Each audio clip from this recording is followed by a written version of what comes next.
So before we get started, what are some of the current challenges you're facing on LinkedIn? If you just shout at me so I can hear. Reach. Reach, okay. Using it at all. Okay. Figuring out if I should use it. So lack of consistency, and you're not sure if you need to use it. I've never used it. Okay. So I'm like starting from scratch. Okay, cool. Anyone else? I think consistency as well. Okay, cool. Yeah, that's one on that. Okay. So hopefully today I can solve some of those challenges, or at least contribute to that. We're going to get started by talking a bit more about what creates a good LinkedIn profile in the first place, so that you're all set up for creating the content. And then I'm going to talk briefly about what content works well for LinkedIn at the moment, and how AI is affecting that as well. Before I get started, I thought I'd give you some numbers to put things in context. So first of all, there are currently around 1.6 billion people on LinkedIn. So it's a huge number. And out of those, 65 million people are key decision makers. So this is a really good opportunity for you to, get in front of the people who are making the sales decisions. LinkedIn is really good at that compared to other platforms like Facebook and Instagram. Okay. And then according to a 2026 Hootsuite report, LinkedIn is seen as 277% more effective at lead generation than Facebook and X combined. So it is a really good tool to build relationships with key decision makers and get your business. And then if I were to prioritize a personal page or a company page, I would definitely go for a personal page because they tend to get 8 times more engagement. Many people still treat LinkedIn like a CV. So, in your experience section, they'll list all their responsibilities, and they'll treat it as a passive platform. So some of the challenges you've spoken about today, being consistency, they tend to be a passive scroller and they're not actively contributing to the platform. And I think that's really important if you actually want to get leads from there. I'd say if you're on LinkedIn, go all in rather than just scrolling on other people's feeds and seeing what they're up to. That's what Instagram's for. The ones who are generating leads on there are active. So they post on a consistent basis. They comment on other people's posts. There's been a recent statistic that's shown top creators on LinkedIn comment around 21 posts a day. That's around an hour and a half a day. So it is quite time consuming, but it's definitely worth it if you want to get sales from there. And of course, it's better than referrals in that aspect because it actually is a predictable system when you get the right systems in place for posting and commenting. The other side to that is also LinkedIn newsletters. That's another way you can be active on there. That's a really good way for building your followers on there. And while people say followers are a vanity metric, so what I mean by that is they're not actually, contributing to getting leads, I don't think that's true because generally speaking, the more followers you have, you get more post impressions, so more people start seeing your posts, and those could be the people who you do business with.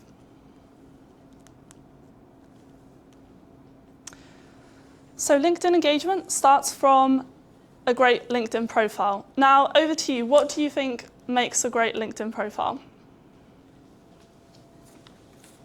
Something that when you click on, you know exactly what they do, what problem they solve, who they are, just nice and clear. Yeah, okay, so clarity.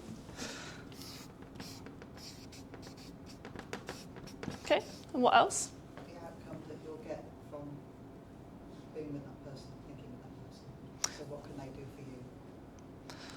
Okay, outcome.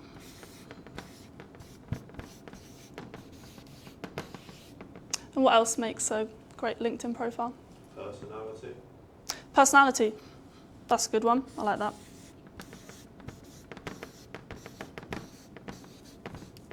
Still social media at the end of the day. Yeah, definitely. And I would also say a good professional photograph. Yeah. And also a good background, a good strong background as well. Okay. Yeah, that's a really good one actually, photo.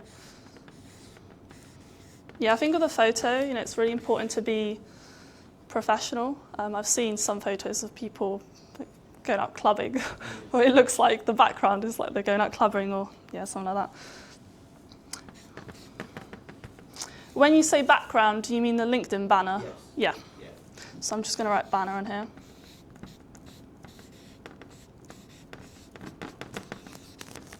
Yeah, so with the LinkedIn banner, generally speaking, it's recommended to have some words on there because LinkedIn indexes that, so it does actually help you rank for search. So even having a call to action in your banner is quite useful. If I give you an example, I've seen on someone else's LinkedIn profile, they have a free ebook on their LinkedIn featured section. We'll come to that later. And then in their banner, it says, see my featured section to get started. So it kind of guides someone through the sales funnel.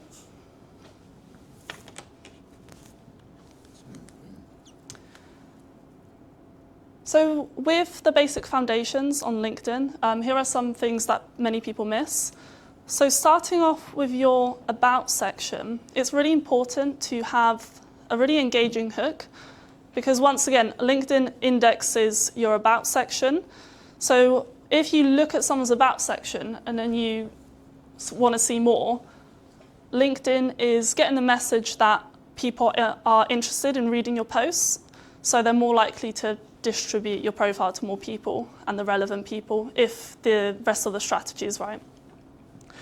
So as you can see on mine, I've said, I've read enough LinkedIn profiles to know why yours isn't bringing you inquiries. Here are the 3 most common reasons. The reason why I've wrote that is because my target audience are people who are struggling to get inquiries on LinkedIn. So I'm speaking directly to their pain points. And it's also very specific. It's not very, it's not like a general hook. It's just speaking directly to what they want from LinkedIn and why they're on there, hopefully. So what can you do for yours? Here are some ideas for how you can start off with your first few lines on LinkedIn. So first of all, you've got a reader-focused question. So you can just start off with a simple question, and that question can be relatable. Just make sure it's relatable to your target audience and what they would like to, kind of see. And then the next one is lead with their pain point. So just like you've seen with mine, you can start off with thinking about maybe around 5 pain points your target audience experiences, and then just turn one of those into a About section hook. And then a bold or polarising statement. So that could be something that maybe something that's generally disagreed in your industry. So if I give you an example for me, I could say something that could be controversial would be me telling you, if you post 5 times a week on LinkedIn, 5 times a week on LinkedIn, then you're going to get more clients. But that's rarely the case because there's so much more strategy that goes into getting sales and leads. So as we've spoken about some of them, which are newsletter, commenting, interacting with other people's posts. And then lastly, you can also start off with a personal story. That tends to work well because people see the human behind the brand.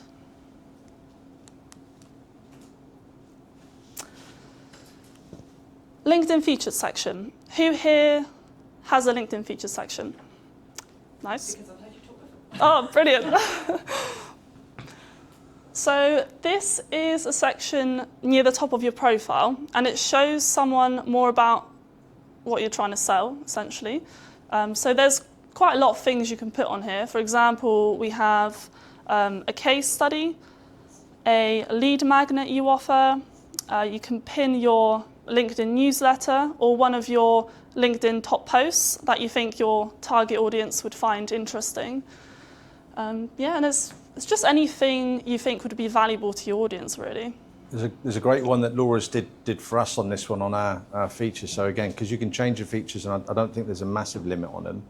But although I think the email that was sent out, you didn't get it, on our LinkedIn, the assessment that we've got is a feature. And so you can drive people to that feature to actually, do the assessment. So there's so much opportunity on how you can utilize that, and especially utilizing it in the sales process as well. So it's a nice link. And it's also where warm prospects can go to evaluate you. So let's say they've been exposed to your content a few times, and then they finally go on the featured section, where then it helps them make the decision of whether they want to work with you or not. Because I feel like without it, it's much harder for them to know what you do, because they can click on your website, but it's a lot more effort, right? This is right in front of them. So the question I'm asking you is, what can you add to your featured section today? So you can have a think about that in the workbook. With LinkedIn skills, when I first started marketing with Steve, Steve had, around 70 skills on his profile? I had a number. Yep. You will know that number better than I would. Yeah, so the point here is, generally speaking, it's good to have around 25 to 35 skills on LinkedIn, because if you have more than that, your skills can become diluted and LinkedIn doesn't know what to rank you for. It was quite an exercise when we filtered down the many skills that I put up down to I think we're 25 now, haven't we? Yeah, Can't help much it's better. talent. What can I say?